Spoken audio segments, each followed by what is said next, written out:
Ontem aconteceu a cerimônia de posse do novo Procurador-Geral do Ministério Público de Contas. O Alisson Carvalho de Alencar assume o comando da instituição pela segunda vez. E é com o Procurador-Geral do Ministério Público de Contas que nós vamos conversar agora aqui no Jornal do Meio-Dia. Boa tarde, Procurador. Boa tarde, telespectadores. Muito obrigado pelo espaço. Procurador, dentro da estrutura do Tribunal de Contas, os conselheiros eles tomam as decisões, por vezes monocráticas, que depois são confirmadas pelo Pleno ou não. Nesse caso aí, como é que funciona o trabalho do Procurador de Contas do Tribunal? Obrigado, Lúcio. O Ministério Público de Contas atua tanto na defesa da responsabilidade fiscal quanto na prevenção à corrupção, na detecção da corrupção. Então, nossa atuação tanto é nos processos que tramitam no tribunal, quanto também através de procedimentos investigatórios que nós instauramos para avaliar um contrato, uma licitação, um determinado incentivo fiscal, enfim. Fazemos nossas investigações para detectar falhas e sugerir o aprimoramento, como também analisamos as contas do governador, dos municípios mato-grossenses, para encontrar falhas ou detectar impropriedades ou sugerir aprimoramentos. E independe de ser provocado? Independe da provocação.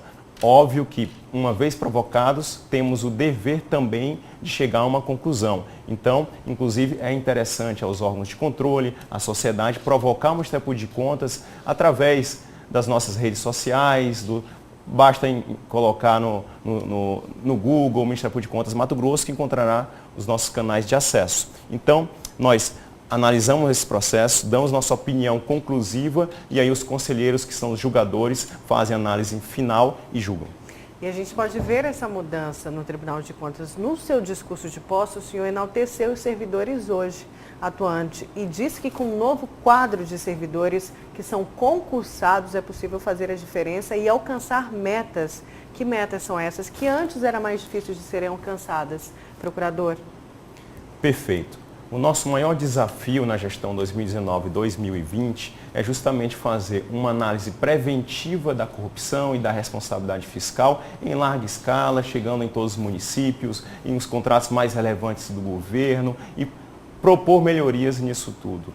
Então, eu realmente enalteci todos os servidores do Tribunal de Contas, do Ministério Público de Contas e sugeri em todos os órgãos, instituições e poderes públicos de Mato Grosso uma revolução. Uma revolução tendente a melhorar a ética e melhorar também a eficiência em Mato Grosso, pois a corrupção é um problema muito sério no Estado e em todo o Brasil.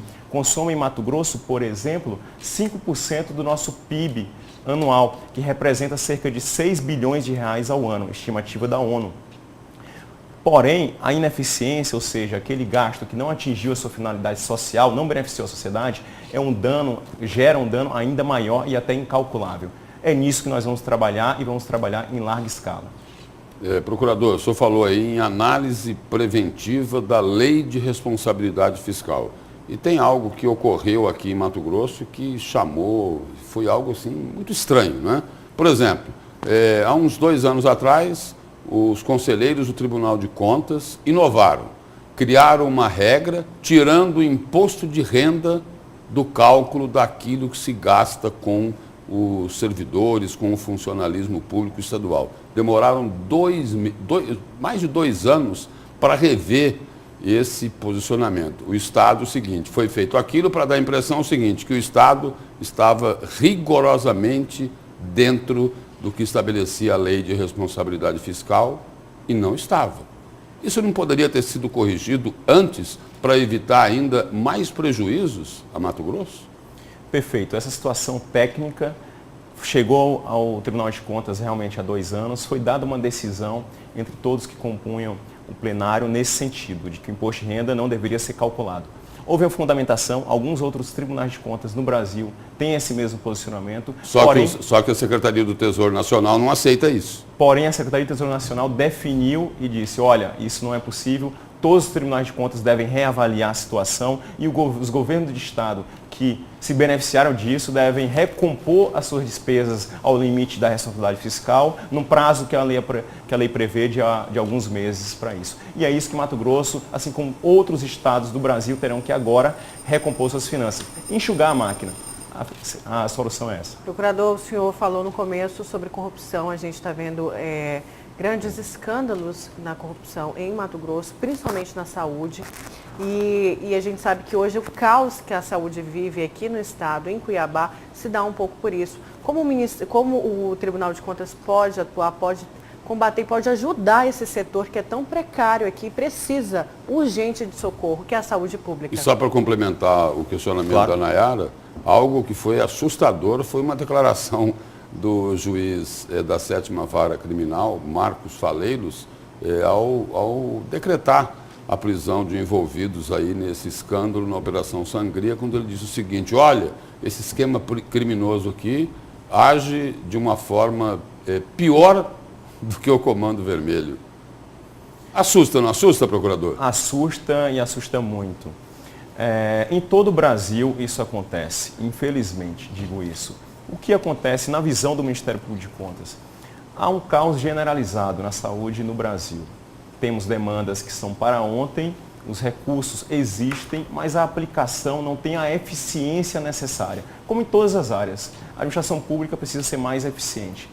Qual vai ser o plano de atuação do Ministério Público de Contas? Vamos ter o foco no planejamento. O Estado, todos nós precisamos aprender a planejar as ações. E planejando corretamente, vamos evitar gastos desnecessários e vamos poder programar corretamente os pagamentos para evitar o que acontece no Brasil afora de despesas que são, na verdade, impagáveis. E com isso gera um determinado caos que ainda enseja a corrupção. Então a ideia é foco no planejamento para que a execução seja mais transparente, mais limpa e mais ética. E como a população também pode se aproximar do Tribunal de Contas e acreditar e confiar, porque hoje, diante de tantos escândalos de corrupção, está cada vez mais difícil confiar até mesmo nos órgãos públicos. A gente vê aí a saúde, que era para curar, para ajudar, mas ela que está precisando dessa cura, né? Dessa cura contra o grande câncer da corrupção. Com certeza. Todos nós temos que fazer um trabalho interno nas instituições de Mato Grosso e do Brasil de fazer um compliance. O que é isso? É evitar a corrupção, o desvio ético interno. A partir daí, feito o dever de casa, temos que exigir dos demais órgãos que também o façam. Esse é um dever do Ministério Público de Contas, esse é um dever nosso para a sociedade de Mato Grosso. Procurador, no ambiente político, a gente tem acompanhado aí, isso vem desde a última eleição, não é? O que as pessoas, a percepção é de que algo está mudando. Se fala muito em renovação, não apenas de nomes, mas também de práticas. Isso daí facilita o trabalho dos órgãos de controle e fiscalização, como é o Ministério Público de Contas? Eu sou otimista. Eu confio no nosso Estado, eu confio no povo mato-grossense, eu confio nas instituições de Mato Grosso.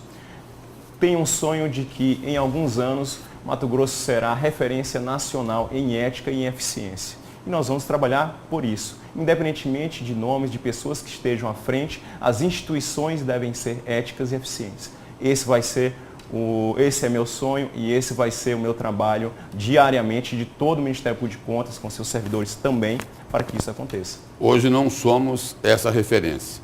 O que faz o senhor acreditar que nós podemos chegar lá? É o nosso dever de mudança, a nossa intenção, que todo mato-grossense que eu converso está cansado da corrupção, cansado da ineficiência e está buscando lutar por isso. Isso no Brasil é uma onda verde, uma onda positiva e que nós temos que liderar isso nas nossas instituições. Então, sou otimista, Lúcio.